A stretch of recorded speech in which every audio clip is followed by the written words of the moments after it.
शकुंतला बहुत ही धार्मिक महिला है। हर समय पूजा पाठ में लगी रहती है। वो कोई भी काम बिना शुभ मुहूर्त के नहीं करती है। शकुंतला अपने बेटे राज की शादी करवाना चाहती है, इसलिए वो पंडित जी के पास राज की कुंडली लेकर जाती है। प्रणाम पंडित जी। मेरा बेटा राज बहुत संस्कारी है। पूजा पाठ और धर्म कर्म के कार्यों को बहुत निष्ठा से पूर्ण करता है। मैं अपने बेटे की शादी कराना चाहती हूँ, इसलिए उसकी कुंडली ले आई हूँ। शकुंतला पंडित जी को कुंडली देते हुए कहती है और पंडित जी कुंडली को ध्यान से देखकर कहते हैं, बेटी, तेरे बेटे का उज्जवल भविष्य है। इसका गृहस्थ जीवन भी अच्छा रहेगा, परंतु क्या पंडित जी? परंतु एक बात का विशेष ध्यान रखना होगा। तुम्हें अपने बेटे की शादी उसी लड़की से करानी होगी जिसके गाल पर तिल हो। वो लड़की तुम्हारे घर, तुम्हारे बेटे और तुम्हारे भविष्य के लिए सुख, शांति और समृद्धि लाएगी। तुम्हारा भाग्य केवल उस लड़की के आने से ही जागेगा। जी पंडित जी, मैं ऐसी ही बहू लाऊंगी जिसके गाल पर तिल हो। धन्यवाद पंडित जी, धन्यवाद। पंडित जी का धन्यवाद करके शकुंतला वहां से चली जाती है। अब वो दिन रात तिल वाली बहू के बारे में सोचती रहती है।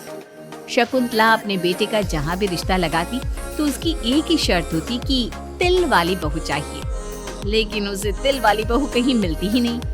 एक दिन अपनी माँ को इस तरह से परेशान देखकर राज कहता है, माँ, आप मेरे लिए तिल वाली लड़की क्यों देख रही हैं? अरे क्योंकि पंडित जी ने बोला है, वो तुम्हारे और इस घर के लिए भाग्यशाली साबित होगी। माँ, मैं एक लड़की से प्यार करता हूँ। आप मेरी शादी उस लड़की से करा दो ना। उसके गाल पर तिल होगा तभी मैं तुम्हारी शादी उससे कराऊंगी, नहीं तो भूल जाओ उस लड़की को।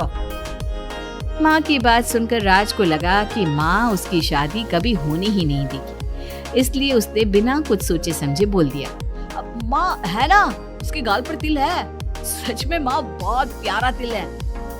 तू सच कह रहा है बेटा? अरे तो तूने मुझे पहले क्यों नहीं बताया? जल्दी से मुझे उस लड़की से मिलवा दे। ठीक है माँ, मैं बात करता हूँ उससे। अगले दिन राज रोशनी के पास पहुंचा और उसे सारी बात बताई। रोशनी ने सारी बात जानने के बाद कहा, राज, तुमने माँ से झूठ क्यों बोला? मेरे गाल पर कोई तिल नहीं है। अरे मेरे पास कोई और रास्ता नहीं था रोशनी। उस समय मुझे जो ठीक लगा मैंने किया। अगर मैं ऐसा नहीं बोलता तो माँ मेरी शादी किसी तिल वाली लड़की से करा देती। माँ से इसे झूठ बोलना ठीक नहीं है। माँ को कोई तिल वाली लड़की मिलती ही नहीं, तो माँ अपने आप तुम्हारी शादी मुझसे कराने के लिए तैयार हो जाती। अरे तुम्हें पता नहीं, पंडित जी के मुख से निकली बात मेरी माँ के लिए पत्थर की लकीर है।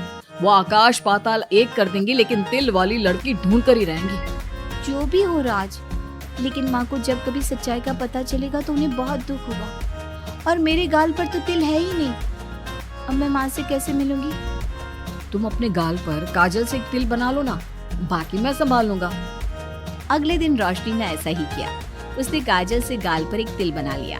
उसके बाद राज ने रोशनी को अपनी माँ से मिलवाया, और जब शकुंतला ने रोशनी को ध्यान से देखा तो उसके गाल का तिल देखकर बहुत खुश हो गई और दोनों का रिश्ता पक्का कर दिया। कुछ ही दिनों में शकुंतला ने राज और रोशनी की शादी बहुत धूमधाम से करा दी। बहू, राज, जल्दी बाहर आओ, एक खुशखबरी है। रोशनी और राज बाहर आते हैं। राज, देखा, मेरी बहू के भाग्य से घर में खुशी आने लगी। जिस जमीन का केस हम पिछले 10 साल से लड़ रहे थे ना, वो केस अब खत्म हो गया है। अभी अभी वकील साहब का फोन आया है, वो केस हम जीत गए हैं। माँ, ये तो बहुत अच्छी खबर है। ये सब आपकी मेहनत का फल है। आपने इस कोर्ट केस के चक्कर में बहुत मेहनत की है। अरे नहीं बेटा, ये तो मेरी तिल वाली बहू के भाग्य से हो रहा है। पंडित जी ने बिल्कुल सही कहा था। शकुंतला रोशनी को बहुत प्यार करती है, लेकिन रोशनी के मन में दुख होता है। वो सोचती है, माँ मेरे झूठ को सच समझ रही है।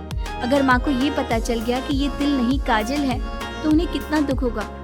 मैं आज ही राज से बात करूंगी कि वो माँ को सारी सच्चाई बता दे। शाम को राज घर आता है तो रोशनी राज से कहती है, राज, हमें माँ को सारी सच्चाई बता देनी चाहिए। घर में कुछ भी अच्छा होता है तो माँ को लगता है कि सब मेरे गाल के तिल की वजह से हो रहा है। तुम्हारे गाल की तिल की वजह से कुछ नहीं हो रहा, लेकिन हाँ, तुम्हारी वजह से हो रहा है। तुम इस घर में लक्ष्मी का रूप लेकर आई हो। सब बात ठीक है राज, लेकिन मैं माँ से और झूठ नहीं बोल सकती। मैं कल ही उन्हें सब कुछ सच सच बता दूंगी। नहीं रोशनी, अभी हम कुछ नहीं बता सकते। अभी हमारी शादी को ज्यादा दिन भी नहीं हुए। तुम माँ के दिल में अपने लिए थोड़ी और जगह बना लो, उसके बाद में पक्का मैं ही माँ को सब कुछ बता दूंगा। इस तरह से दिन गुजरने लगते हैं और शकुंतला के घर में खुशियों का आना लगा रहता है। शकुंतला अपनी बहू से बहुत प्यार करने लगी थी। एक दिन शकुंतला रोशनी के कमरे में गई।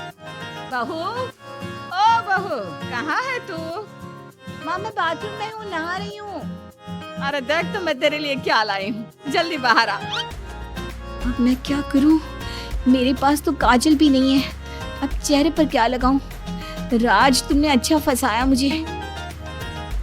माँ आप अपने कमरे में जाइए, मुझे नहाने में थोड़ा टाइम लगेगा। मैं खुद आपके कमरे में आ जाऊंगी। नहीं बहू, तू जल्दी से निकल कर आ, मैं यहीं बैठी हूँ तेरे कमरे में।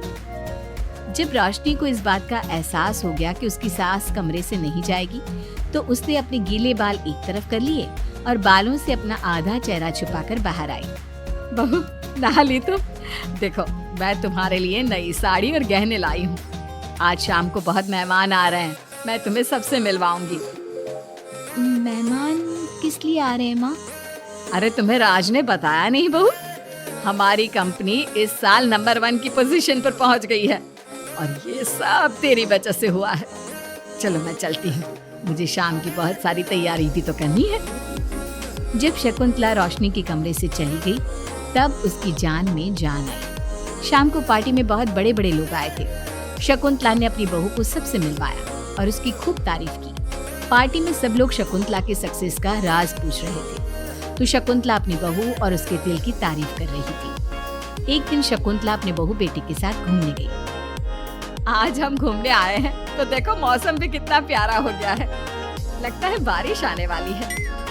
शकुंतला के इतना कहते ही जोरों की बारिश शुरू हो गई। रोशनी और राज कुछ सोच पाते इससे पहले ही रोशनी के गाल पर काजल का तिल बह गया और शकुंतला ने ये सब देख लिया। अब शकुंतला के गुस्से की कोई हद ना रही। तुमने मुझसे झूठ बोला? तेरी इतनी हिम्मत?